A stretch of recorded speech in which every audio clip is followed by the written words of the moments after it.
디모데후서 3장 6절에서 17절 말씀입니다. 모든 성경은 하나님의 감동으로 된 것으로 교훈과 책망과 바르게 함과 의로 교육하기에 유익하니 이는 하나님의 사람으로 온전하게 하며 모든 선한 일을 행할 능력을 갖추게 하려 함이라. 아멘. 오늘의 말씀이 여러분의 이 말씀대로 여러분의 삶 가운데 적용되게 되기를 소망합니다. 이 어렸을 때를 생각해 보면요, 제가 좀 시골에 살아서 그런지 이 손에 늘 가시 박히는 일이 있었습니다. 또 특별히 우리 때는 우리 때라고 하면 좀 그렇죠. 여러분 때 이렇게 학교가 가면 이렇게 복도가 나무 복도였잖아요. 그래서 그 복도에서 놀다 보면 이렇게 가시 박히는 일이 많이 있었어요. 그리고 또 밖에서 친구들하고 놀다 보면 손에 늘 이렇게 가시 박히는 일, 또 일을 하다 보면 가시 박히는 일이 있어서 이 가시를 빼내는 일이 참 자주 있었습니다. 이 가시를 찔리게 되면 가시 찔리는 것 자체만으로 아프고 좀 괴롭긴 하지만 그것보다 더한 것은 이 찔린 가시를 잘 빼내지 않으면 그곳에 고름이 생겨서 더 큰 아픔이 있죠. 그래서 때로는 보이지 않고 잘 찾지 못해서 귀찮아서 내어버리려고 하지만 그것이 곧 곪게 되는 것을 경험하게 되면 어떻게 해서든 그 가시는 끝까지 빼어내야 되는 것을 우리가 경험해서 알고 있습니다. 우리의 삶에 보면 비록 이 육신적인 가시가 아닐지라도 우리의 삶 주변에서 마치 가시와 같이 우리를 늘 찌르고 아프고 고통스럽게 하는 존재들이 있죠. 때로는 그것이 환경이 될 수도 있고 때로는 사람이 될 수 있습니다. 근데 마치 가시와 같은 존재라고 한다면 그 존재는 분명 나와 가까이 있는 사람일 수 있고 늘 내 곁에 일어나는 환경일 수 있습니다. 여러분 옆에 가시 같은 존재가 있으십니까? 마치 장미꽃과 같이 아름다워서 가시가 있는 그렇게 여기시는 분들도 있겠지만 누구나 그런 분들 있으실 수 있고 지금도 있을 수 있고 앞으로도 있을 수 있습니다. 저는 오늘 하나님 말씀을 함께 나누면서 여러분들이 이 가시와도 같은 존재들, 여러분 삶 가운데 늘 곁에 있어서 여러분 아프게 하고 힘들게 하는 그 존재들을 말씀의 지혜를 통해 그것들을 잘 대처하고 할 수만 있다면 그 가시 같은 존재들을 빼낼 수 있는 은혜가 있게 되기를 원합니다. 먼저 오늘 본문은 지난주와 이어서 이 사도 바울이 사랑하는 목회자 후배인 이 디모데 그리고 에베소 교회에 그들에게 마치 가시와 같은 존재에 대해서 주의하고 그것들을 멀리하라고 하는 내용의 말씀이 오늘의 말씀입니다.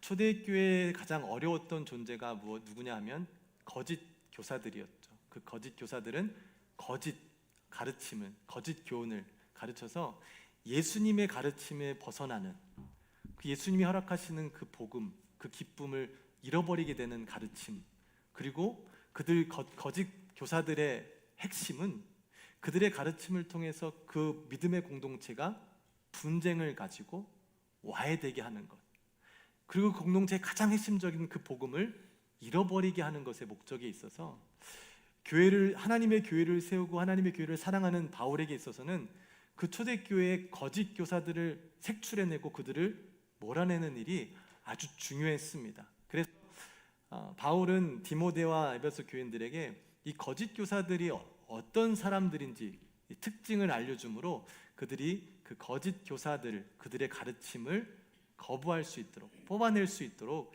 가르쳐주고 있습니다.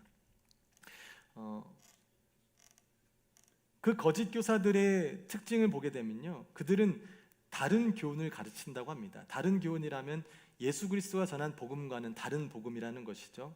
근데 그 이유가 무엇이냐 하면요, 조금 이상할 수 있어요. 그들이 다른 교훈을 가르치는 이유는 그들이 예수님의 바른 말씀을 따르지 않았기 때문에 다른 가르침을 가르친다고 합니다. 몰라서 안 가르친 게 아니라 아는데도 불구하고 그들이 그 말씀을 순종하지 않았기 때문에 다른 가르침, 복음의 저항하는 가르침을 가르친다는 것이죠.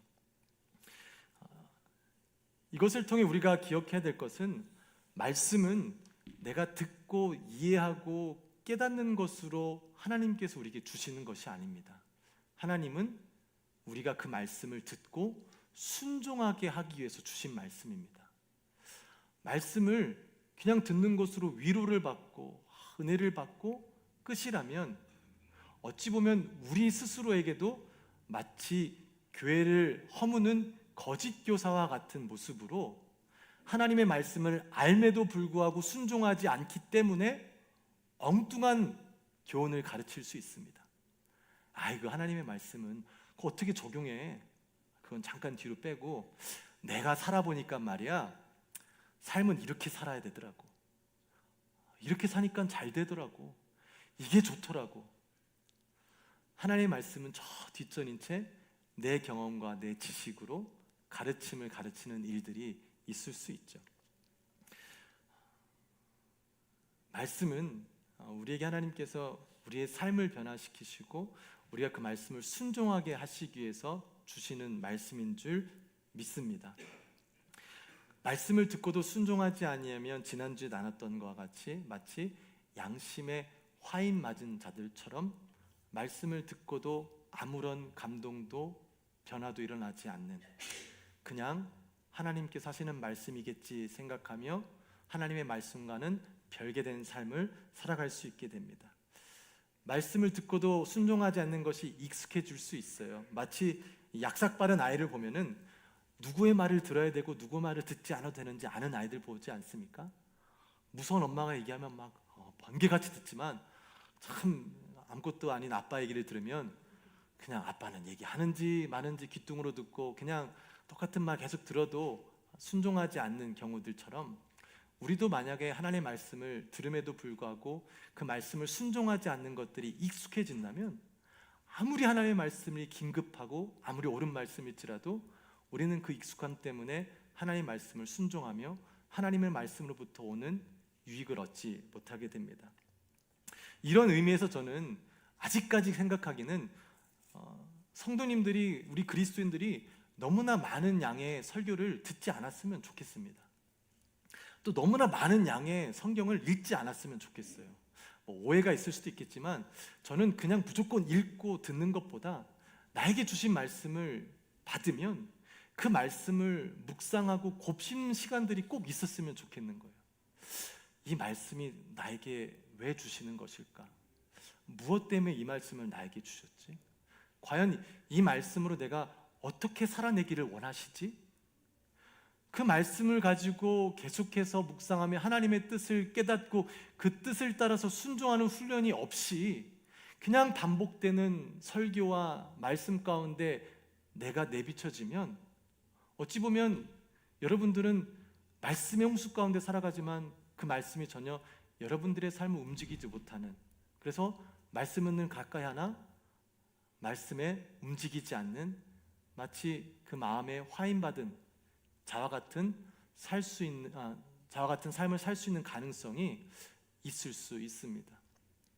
그래서 믿음의 사람들, 그리스도인들, 우리 성도님들에게는 제가 말씀드리기 민망하지만 저번에도 말씀드렸죠. 여러분들에게는 여러분들에게 주어진 목회자, 여러분 지역 교회 주신 목회자의 설교자, 그를 통해서 주어지는 말씀이 우리 믿음의 공동체에게 주신 말씀으로 믿고 그 말씀을 받고 그 말씀을 주중 가운데 곱씹으며 묵상하며 이 말씀을 통해 나에게 주신 메시지가 무엇인지, 우리 공동체, 우리 가정에게 주신 메시지가 무엇인지 그 뜻을 찾아내고 그 뜻을 순종하는 일에 여러분의 믿음, 여러분의 삶을 이렇게 살아냈으면 좋겠습니다. 근데 좀 아쉬운 게 있잖아요. 뭐가 문제여서 잘못 걸려갖고 교회 목사님 잘못 만나면 다른 건 듣지도 못하고 우리 목사님 말씀만 들어야 되네, 억울하실 수도 있죠. 그러나 우리가 하나님의 주권을 믿는다면 하나님께서는 그 교회를 세우시고 그 교회 목회자를 세우셨기 때문에 하실 수 있을 때면 그 목회자를 위해서 간절한 마음으로 기도해 주시기를 바랍니다. 그 목회자를 통해 하나님의 말씀을 들을 수 있도록, 그가 하나님 앞에 더욱더 바로 설 수 있도록 그 목회자를 위해 기도하고 그 목회자를 통해 주어지는 말씀을 받고 그 말씀을 집중하며 그 말씀을 묵상하며 그 말씀대로 살아가는 일들이 믿음의 공동체 안에 있을 때 하나님께서 그 믿음의 공동체에게 주시는 말씀으로 하나 되는 은혜가 있게 될 줄 믿습니다. 그것이 하나님께 우리에게 주시는 은혜인 거예요. 유튜브는 진짜 안 들었으면 좋겠어요. 저도 저에게도 말하는 겁니다. 별로 유익되지 않는데 빠져서 듣는 것 같아요. 설교조차도 때로는 그럴 때가 있습니다. 저는 그 AI 목회자가 있잖아요. 이제는 AI 목회자가 제가 들었을 때가 한 10년이 넘는 전에 있었어요. 독일에서 처음 생겼다 들었는데, 이렇게 목회자가 컴퓨터가 있으면 이렇게 자판 같은 게 있어서 뭘 집어넣으면 된대요. 오늘 기분이 어떻고 내가 어떤 걸 원하는지 대충 이렇게 집어넣으면 거기에 맞는 설교를 딱 들려준대요. 그럼 그게 이제 AI 목회자가 되는 건데, 저는 그 얘기를 들었을 때 우리는 벌써 이미 AI 목회자를 만나고 있지 않나? 유튜브에서 내가 원하는, 내가 듣고 싶은 분들 들은 말씀을 내가 골라서 듣는 거예요. 하나님이 나에게 주시는 말씀이기보단 내가 먹고 싶은 것만 골라 먹는 이런 시대 가운데 말씀의 양보다는 말씀에 집중할 수 있는 일들, 또 여러분들 매일매일의 삶 가운데 그 말씀을 어떻게 살아갈 수 있는지 곱씹으며 살아갈 수 있는 믿음의 훈련이 있게 되기를 바랍니다. 네, 죄송합니다. 저도 열심히 말씀을 준비하도록 하겠습니다. 네, 여러분들도 말씀을 듣기 전에 말씀을 전하는 저를 위해서도 기도해 주시고, 그 말씀을 통해 제가 이야기하는 것이 아니라 하나님의 말씀을 듣고 싶다라는 바람으로 여러분의 마음을 준비하셔야 됩니다. 거짓 교사들은 아까도 말씀드린 대로 예수님의 말씀을 모르는 자들이 아니었어요. 그 말씀을 듣고 알았던 자들입니다. 그러나 그들은 자신들의 순종하지 않는 그 말씀은 뒤로 미룬 채 자신들의 지식과 교훈을 앞세웠습니다. 그들의 가장 큰 문제는 어떠한 진리를, 지식을 알지 못하는 것이 아니라 그들 마음 가운데 있던 교만한 마음이었습니다. 가끔씩 여러분 주위에 보면 남의 말 진짜 안 듣는 사람 있죠. 그냥 아무리 옳고 뭐가 없어요. 내 지식이 맞는 거예요. 내 경험이 맞는 거예요. 누가 아무리 얘기해도 전혀 듣질 않아요. 죄송하지만 교만한 마음이 있기 때문이죠. 내게 맞으니까. 다른 사람 거는 인정하고 싶지 않으니까. 옳고 그름의 문제가 아닌 나냐 내가 아니냐의 문제로 삶을 살아가다 보니 그런 분들은 남의 말을 듣지 않고 변화되지 않습니다. 제가 경험한 제 삶을 보면 한 20대 후반 가면서 누구도 저에게 어떻게 살아라 라고 직접적으로 이야기해 주는 분이 없더라고요.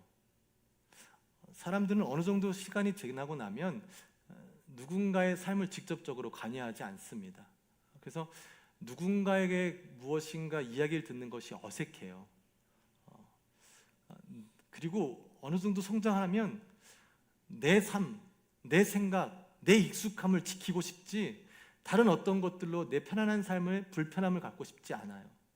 이러한 삶들이 우리는 익숙하지 않습니까? 근데 어떻게 하나님의 말씀을 듣고 우리의 삶을 변화시키겠습니까? 난 이게 편한데, 내게 맞는데, 내가 살아와 보니 말씀보다는 이게 더 맞는 것 같은데. 우리가 아무리 하나님의 말씀이라 하더라도 이런 교만한 마음이 있다면 어찌 우리가 변할 수 있고 성숙할 수 있고 성장할 수 있겠습니까? 거짓 교사들의 가장 핵심적인 문제 중에 하나가 바로 그 교만한 마음이었습니다. 절대 진리를 쫓기보다는 자신의 생각을 추구하며 자신의 인정을 추구하는 삶을 살았습니다. 그들은 자신들의 주장으로 끝나는 것이 아니라 자신의 지식과 생각을 관철시키기 위해서 변론과 언쟁을 좋아하고 더 나아가서는 내 편을 만들어서 공동체의 분열을 일으키기도 합니다. 저 사람 왜 그래? 저것 봐. 저러면 어떻게 해? 목사가 어떻게 저럴 수가 있어? 말 저거 잘못한 거 아니야? 저거 아닌 거 아니야? 누군가의 트집을 찾고 스스로 혼자 생각하는 것이 아니라 팀을 꾸리기 시작합니다. 내 팀을 어느 정도 만들어야 내 생각이 옳다라는 것을 증명하는 것이고 내 생각을 그 안에 이루어야 되기 때문에 그렇습니다. 꼭 교회뿐 아니라 여러분 가정에서도 그렇지 않습니까? 사람이 모인 공동체는 다 그렇지 않습니까? 내 말이 맞아야 돼요. 내 말이 맞으려면 어떻게 하죠? 싸워야 되잖아요. 싸워서 이기려면 어떻게 하죠? 내 편이 많아야 돼요. 그래서 편을 만드는 일이 있습니다. 그래서 그 공동체는 편을 갖고 깨어지게 됩니다. 가끔씩 자녀가 많은 저희 집에서는 자녀들의 의견이 제 마음으로 움직일 때가 있더라고요. 이 조그만 것들의 의견이라도 내 편에 돼야 내가 하는 일이 맞는 거예요. 내 편으로 만들려고 하는 속성이 있는 거예요. 왜? 난 내가 맞고 싶으니까. 내가 인정받고 싶으니까. 혹시라도 여러분 주위에 자신의 생각을 관철시키기 위해 늘 변론하며 언쟁하며 내 편을 만들고 누구와 적을 지고 분열을 일으키기를 좋아하는 분들이 계시다면 일단 잠시 그분들과의 거리를 두시기를 바랍니다. 왜냐하면 그분들과 함께 있으면 여러분도 모르게 그 사람에 의해 여러분의 마음 또한 부패될 수 있기 때문입니다. 오늘 본문 6장 5절 말씀에 보면 마음이 부패하여지고 그리하여서 진리를 잊어버려 경건을 이익의 방도로 생각하는 자들의 다툼이 일어나느니라. 이렇게 마음이 부패해지면요, 무엇이 진리고 무엇이 거짓인지 알지 못해. 아니, 중요하지 않아요. 그때부터는 이제 서로 싸우며 상대방과 나, 그 모두가 어렵고 어려운 멸망의 길로 가게 됩니다. 거짓 교사들, 교만한 자들의 말은 때로는 그 말만 들으면 바른 말 같이 들립니다. 그러나 그들의 말은 누군가를 아프게 합니다. 누군가를 비방하는 거예요. 누군가를 병들게 합니다. 그러나 반대로 예수님의 교훈, 복음은 그렇지 않죠. 죄인을 용서하는 거예요. 부족한 자를 품어주는 거예요. 죽어가는 자를 살리는 것이. 이게 예수님이 하신 일이고 예수님의 교훈이지 않습니까? 디모데전서 1장 5절의 말씀에 보면요, 이렇습니다. 이 교훈의 목적은, 예수 그리스도의 교훈의 목적은, 하나님의 말씀의 목적은 청결한 마음과 선한 양심과 거짓이 없는 믿음에서 나오는 사랑이거늘. 예수님의 교훈에는 사랑이 있는 것입니다. 그 사랑에는 헌신이 있고 오래 참음이 있고 품어줌이 있는 것이죠. 그런데 누군가의 교훈은 말은 맞는 것 같은데 누군가를 아프게 합니다. 그 말은 그 사람만 맞는 것처럼 보이게 합니다. 이런 일들이 교회 가운데 있을 수 있겠지만 여러분 가정 가운데도 얼마나 많이 있습니까? 여러분 부부싸움 할 때 부부싸움을 어떤 이유로 하죠? 옳고 그름의 팩트로 싸웁니까? 아니죠. 내가 맞냐 네가 맞냐잖아요. 옳고 그름이 중요한 게 아니에요. 어떻게 나한테 그럴 수 있어? 어떻게 내 말을 안 믿을 수 있어? 나잖아요. 나 중심, 자기가 인정받아야 그 싸움이 끝나는 것입니다. 교만함을 가진 사람이 있는 곳에는 늘 분쟁이 있고 다툼이 있습니다. 때로는 우리가 그렇게 만드는 사람이 있어서 그렇다고, 그런 환경이기 때문에 그렇다라고 이야기할 수 있지만 어찌 보면 더 중심 깊은 곳에는 내 안에 교만이 있기 때문에 그럴 수도 있습니다. 거짓 교사들의 또 다른 특징을 오늘 본문 말씀에 바울이 이야기하면요, 그들은 자신의 이익을 위해 경건의 모습을 취한다고 합니다. 경건의 모습까지도 자신의 탐욕을 채우기 위한 수단으로 사용한다라는 것입니다. 이러한 일들이 많은 뉴스 가운데, 이야기들 가운데 여러분들이 접하지 않습니까? 누군가의 유익을 위한, 마땅히 섬겨야 되는 하나님이 아닌 자신의 배를 배부르게 하기 위해서, 자신이 인정받기 위해서 경건의 모습을 갖고 있는 교회 지도자들, 또 중직자들, 이런 분들 또한 여러분들이 발견한다면 그분들과의 거리를 두시고 하실 수만 있으시다면 그분들을 위해 기도해 주시는 그러한 믿음이 있게 되시기를 바랍니다. 여러분을 섬기는 저에게도, 저를 위해서도 그런 기도를 해주셔서 혹시라도 제가 그러한 길로 가지 않도록, 경건의 모습이, 신앙의 모습이 어떤 나를 드러내고 나의 유익을 위한 모습이 되지 않도록 기도해 주시기를 부탁드립니다. 여러분, 거짓 교사들은 교만한 마음을 가져서 늘 누군가를 힘들게 하고 아프게 한다고 합니다. 또한 탐욕스러워서 무슨 일을 하더라도 꼭 자기 중심적으로 자신의 유익을 추구하며 살아가는 자들이 거짓 교사들의 특징이라고 합니다. 이렇게 특징을 얘기하고 나니 조금 더 여러분 마음 가운데 선명해지는 가시들이 있나요? 그래서 그 사람이 가시였어. 교만하니까 나를 이렇게 힘들게 했지. 끝없이 탐욕, 만족하지 못하는 마음 때문에 나를 힘들게 했지.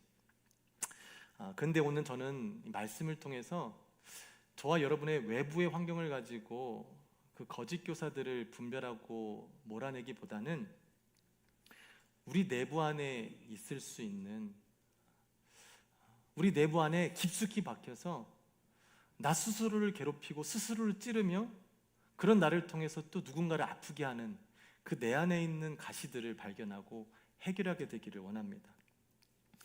오늘 본문 6장 10절 말씀에 이렇게 말씀되어 있죠. 돈을 사랑함이 일만 악의 뿌리가 되나니 이것을 탐내는 자들은 미혹을 받아 믿음에서 떠나 많은 근심으로써 자기를 찔렀도다.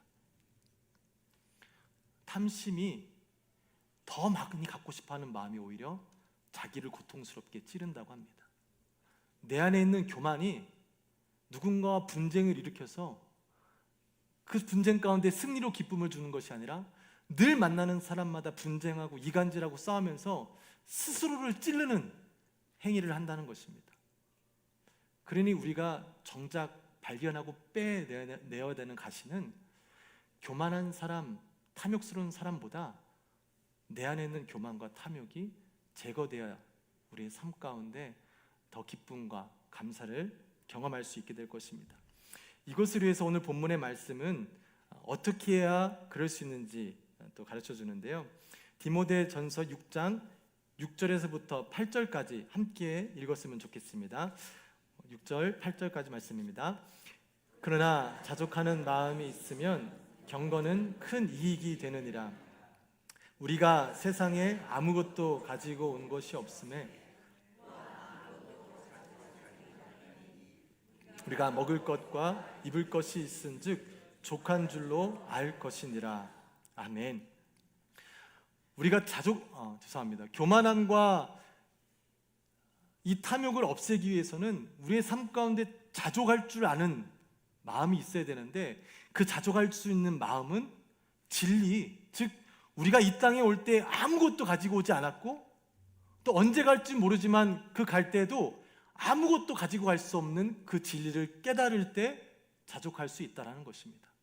또한 지금 내가 먹고 마시는 것을 족하면 우리는 우리의 현재의 삶 가운데 자족할 수 있다는 것입니다. 이 진리 앞에 자족하지 않을 사람이 어디 있겠습니까? 근데 현실적으로 보면 좀 아쉽지 않습니까? 하나님이 우리 보고 야, 어차피 가져갈 것도 없으니까 그냥 없는 것처럼 살아. 뭐 먹을 거 있고 입을 거 있는데 뭐가 더 필요해? 이제 됐어. 이런 가르침을 우리에게 주셨다면 여러분 너무 속상하실 것 같지 않으세요? 내가 원하는 것도 좀 갖고 이쁜 것도 좀 사고 누리고 싶은 것도 누리고 싶은데 이렇게 너무 빡빡하게 하는 게 아닌가. 그리스도인들은 마치 꼭 가난해야만, 꼭 검소하게 살아야만 맞는 것 같은 말씀으로 들릴 수 있잖아요. 돈을 사랑함이 일만하게 뿌리라는데, 야, 돈을 안 사랑할 수가 있습니까? 돈을 어떻게 안 사랑해요? 그러면 돈을 사랑하는 이 마음이 일만하게 뿌리라는데, 야, 난 어떻게 해야지? 돈을 안 사랑하는 척 해야 되나? 여러 가지 고민이 되잖아요. 근데 오늘의 말씀은 단순히 하나님께서 너 내가 있으니까 가난하게 살아, 나 있으니까 아무것도 없어도 돼 라고 말씀하는 것이 아니라 오히려 우리에게 삶을 허락하시고 그 삶 가운데 우리의 필요를 누구보다 잘 아셔서 지금까지 채워주시고 인도해 주신 그 하나님을 인정하며 그 하나님으로 인해 자족함을 경험하라는 것입니다. 이 땅 가운데 살아가면서 이것도 문제고 저것도 문제지만 그 어떠한 문제도 죽음의 문제보다 더할 수 없는데, 그 죽음을 가져온 죄의 문제를 해결할 수 없는데 그 큰 문제를 해결해 주신 예수님으로 인해 자족함을 깨달으라는 것입니다. 가치의 문제를 말씀하고 계시는 거예요. 돈 왜 중요하지 않겠습니까? 그러나 돈이 하나님보다 우선된다면, 돈이 사람보다 우선된다면, 돈이 정의보다 우선된다면 그 돈은 바로 우리에게 일만 악의 뿌리가 된다는 것입니다. 하나님은 돈이 악하다고 말씀하시지 않으시죠? 뭐가 악하다 그런 것이죠? 돈을 사랑하는 마음이 악하다고 하시는 겁니다. 가치를. 우리가 옛날에 얘기하면 부모님들 얘기하면 부모님들은 진짜 쉬지도 않고 밤낮으로 나가서 돈 벌어서 그 자녀들 사랑해서 자녀들 먹이다 그 부모의 사랑을 얘기하고 있지 않습니까? 얘기했었는데 요즘 어떻습니까? 돈 때문에 자식 버리잖아요. 돈 때문에 부모도 죽이잖아요. 돈 때문에 할 수 없는 일, 해서는 안 되는 일도 얼마든지 일어나는 시대가 지금 시대인 거잖아요. 왜? 돈의 위치가 잘못된 거예요. 돈이 중요하긴 한데, 우리가 사랑할 수 있는 존재이긴 한데 잘못된 위치에 있다 보니 돈으로 인해서 더 중요한 가치들을 잃어버리게, 스스로 멸망으로 빠지게 되는 일들이 일어나게 됩니다. 행복한 가정을 위해서 돈을 모아서 그 행복함을 위해 여행을 갑니다. 돈을 쓰다 보니 좀 짜증이 나기 시작합니다. 행복하려고 여행 왔는데 돈 쓰다 보니 짜증나서 가족끼리 싸우고 돌아오게 됩니다. 좀 더 행복하게 살고 싶어서 돈을 열심히 모읍니다. 밤낮 쉬지 않고 열심히 살다가 건강을 잃습니다. 당장 내일의 삶도 보장되지 않은 삶 가운데 모아놓은 돈이 아무런 쓸모가 없게 됩니다. 정작 우리는 돈의 가치를 잘못 올려놓아서 돈보다 더 중요한 가치를 잊어버리고 살아갈 때가 있죠. 아무리 건강이 중요해도 영양제를 사기 위해서 전 재산을 쓰는 사람은 없습니다. 그러나 생명을 구할 수만 있다면 전 재산을 쓸 수 있는 것이 우리들입니다. 가치의 중요성에 따라 우리는 그 가치를 깨닫고 그 가치대로 살아가야 됩니다. 영원한 것을 위해 영원하지 않은 것을 내려놓는 것은 당연한 일이죠. 우리는 때로는 그 가치의 기준이 혼동하여서 마치 당장의 만족을 위해서 그 형 에서가 너무나 큰 배고픔으로, 어찌 보면 그에게는 그게 가장 큰 문제였죠. 그러나 그 배고픔 때문에 장자권이라는 어마어마한 특권을 팥죽 한 그릇과 바꿔버리는 이런 어리석은 행동들을 우리도 우리의 삶 가운데 이루어가고 있지는 않습니까? 바울은 돈의 악함이 아닌 돈을 사랑하는 마음, 즉 탐욕을 지적하고 있습니다. 아까 말씀드린 대로 하나님께서는 믿음의 사람들이 그저 가난하고 검소하게 살아야 된다라고 말씀하시지 않으세요. 오늘 읽진 않았지만 본문에 있는 6장 17절 18절 말씀에 있는데요, 우리 한번 같이 기분 좋게 읽었으면 좋겠습니다. 함께 읽겠습니다. 내가 이 세대에서 부한 자들을 명하여 마음을 높이지 말고 정함이 없는 재물에 소망을 두지 말고 오직 우리에게 모든 것을 후히 주사 누리게 하시는 하나님께 두며 선을 행하고 선한 사업을 많이 하고 나누어 주기를 좋아하며 너그러운 자가 되게 하라. 아멘. 하나님께서도, 만왕의 왕 되신 하나님께서도 하나님의 백성들이 부하게 후하게 살 수 있도록 그거를 원하신다고 합니다. 근데 왜요? 그 화음을 통해 선한 행위를 할 수 있도록. 나 주는 게 아니었어? 내가 이 일을 하는 거였어? 근데 여러분들이 보시고 또 경험해 보셨을 수 있겠지만, 누군가에게 후히 줄 수 있는 마음을 가진 사람들은 그 마음에 풍요함이 있죠. 부요함이 있죠. 아무리 많이 가졌어도 풍요함과 부요함이 없는 사람들은 나눌 수 없죠. 왜? 난 아직도 목마르니까, 더 모아야 되니까, 더 가져야 되니까 남들을 돌아볼 여력이 없습니다. 한 가지 이야기를 이제 찾게 되었는데요.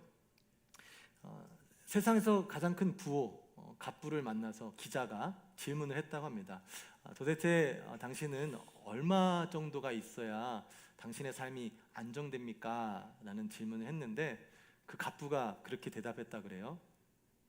지금보다 조금만 더 있으면 될 것 같습니다. 우리가 그 사람과 비교하면 뭐 차이가 있을 수 있겠지만 대답은 비슷하지 않습니까? 여러분, 얼마나 더 있으면 좀 안정을 갖고 행복하시겠습니까? 지금보다 조금만 더 있으면 될 것 같잖아요.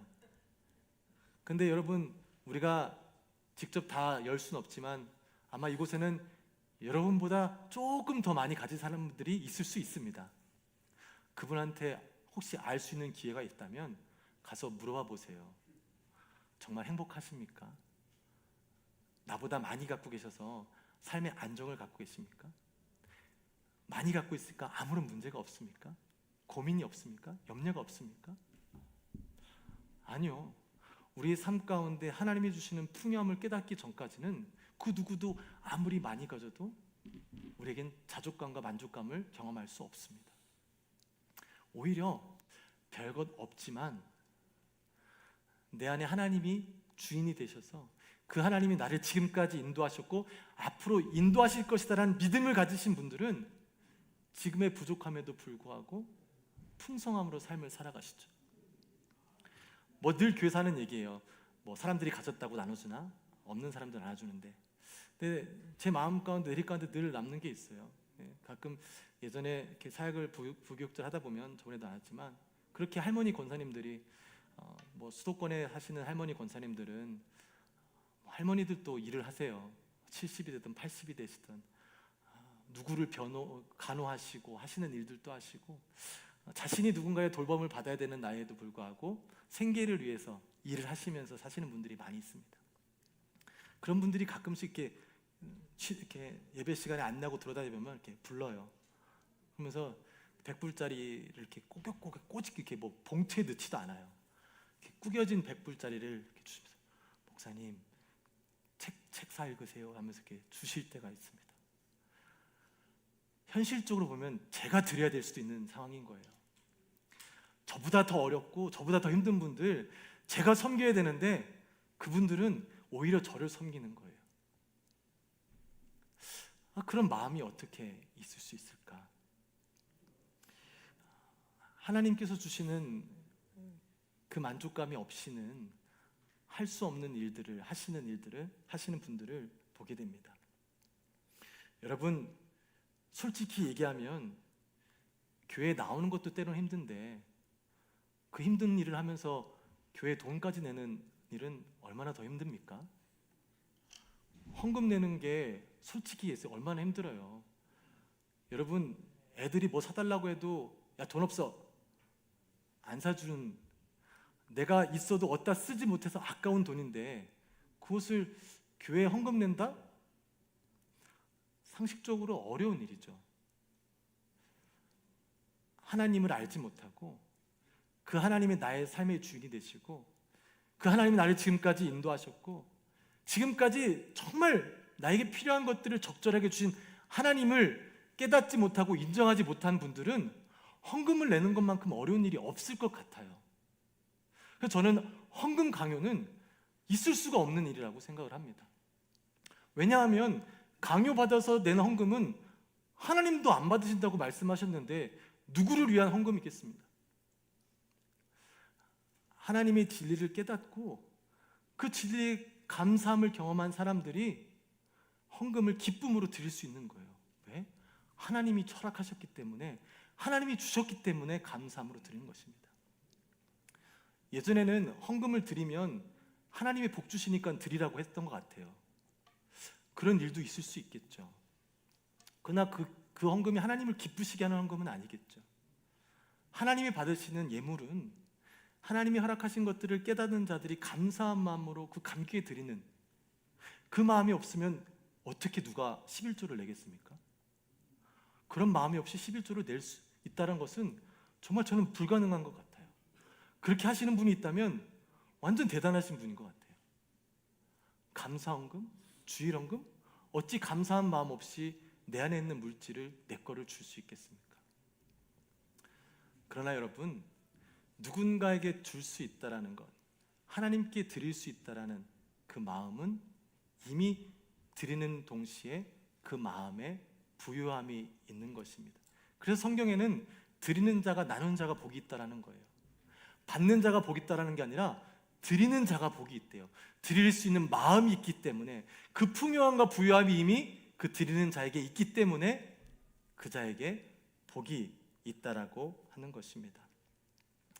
저와 여러분에게도 누군가에게 나누고 또 하나님께 드릴 수 있는 이 진정한 믿음이 있게 되기를 소망합니다. 나눌 때 기쁨을 즐기는 것입니다. 내가 베풀 때 그 하나님이 주시는 만족감을 누릴 수 있게 되는 것입니다. 이를 위해서 사고의 전환이 필요합니다. 전에 한번 나눴죠.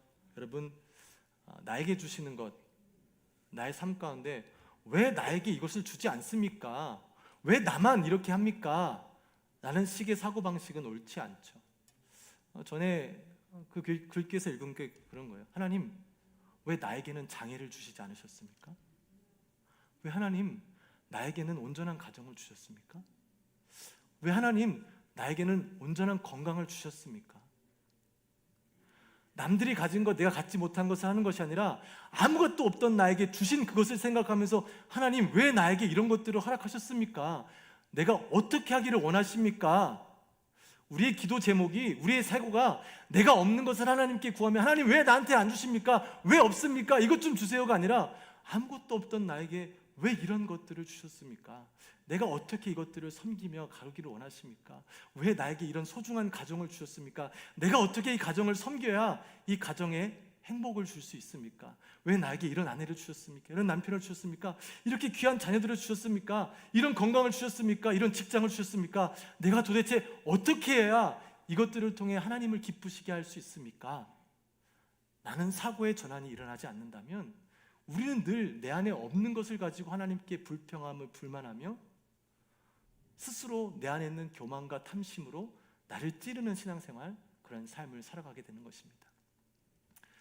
우리에게 없는 것 때문에 불평하는 것이 아니라 아무것도 없던 우리에게 허락하신 것들을 발견하며 그것들에 감사할 수 있는 그 풍족한 마음이 저 여러분 가운데 있게 되기를 소망합니다. 연습 한번 하죠. 지금 옆에 있는 분들이 부부일 수도 있고 별 관계가 아닌 분들도 있을 수 있지만 그래도 바라보면서 감사하는 눈빛을 한번 쳐다봤으면 좋겠습니다. 말은 하지 마시고 내가 얼마나 감사한지 눈빛으로 표현을 하시는 거예요. 그렇다고 봐봐, 감사했지, 나 같은 사람 만나고 사는 게 얼마나 감사한 일인지 알아? 가 아니라 진심으로 감사했으면 좋겠습니다. 그 감사하는 마음이 여러분을 살리는 거예요. 그 마음 가운데 감사가 아닌 불만이 들어오면 여러분도 죽고 상대방도 죽이는 거예요. 근데 그 마음만 바뀌면, 돈을 사랑하는 마음, 이 탐욕이 아닌 자족하는 마음으로 바뀐다면 여러분도 천국에 사는 것이고 여러분과 함께 사는 사람들도 함께 천국을 누리며 살아가는 것입니다. 그런 이야기가 있더라고요. 요즘 세상은 하나님과 멀어질 수밖에 없게끔 만드는 일로 가득 차 있대요. TV를 봐도 전화기를 봐도 뭐를 해도 다. 그래서 그리스도인들에게는 자신의 삶의 반경을 떠나서 자연 가운데 있는 것이 너무 중요하대요. 하나님이 하시는 것들을 바라보며 하나님이 하시는 그 자연들을 바라보는 게 너무 중요하대요. 그걸 보니까 우리가 너무 축복받은 거예요. 이 아이다호에 사는 사람들 얼마나 이게 너무 가는 곳마다 아름답잖아요. 너무 이쁜 것들이 많잖아요. 여러분의 삶 가운데 쳇바퀴처럼 바쁘게 굴러가는 그 삶 가운데서 잠시 멈춰서 하나님이 만드신 이 자연을 통해서 이뤄가시는 일들을 통해서 이 세상과 거리를 잠시 두고 하나님과 거리를 좁혀가는 이 믿음의 훈련들을 이루어가게 되시기를 바랍니다. 그래야 그 하나님으로부터 자족함을, 그 마음을 받을 수 있어요. 그렇지 않으면 이 세상 가운데 늘 탐욕스러운 마음으로 끝이 없이 세워야 되는 그 마음으로 우리는 늘 바쁘고 힘들게 살아가게 됩니다. 잠시 쉬어서 하나님을 바라보고 그 하나님께서 채워주시는 은혜를 통하여서 다시금 그 힘을 얻고 세상에 나아가 하나님의 뜻대로 살아가는 것. 없어서 힘든 게 아니라 주신 것이 감사해서 살아가는 그러한 은혜. 우리의 삶에 가장 먼저 제거해야 될 가시는 외부의 어떤 인물이나 환경이 아니라 내 안에 있는 교만과 탐욕이었습니다. 교만과 탐욕은 우리의 내면에 존재하면서 우리를 계속해서 찌르고 있습니다. 나만 아프게 하는 게 아니라 내 안에 있는 그 가시로 인해 우리 주위에 있는 사람들도 아프게 합니다. 우리의 삶을 창조하시고 우리를 주관하시며 우리를 너무나 사랑하셔서 자신의 모든 것을 내어주시는 그 예수님의 사랑을 우리가 묵상하면서 그 하나님으로부터 주어지는 그 자족한 마음, 그 자족한 마음으로 저와 여러분 이 마음에 있는 교만과 탐욕의 가시가 뽑히게 되는 그 은혜가 있기를 주님의 이름으로 축복합니다.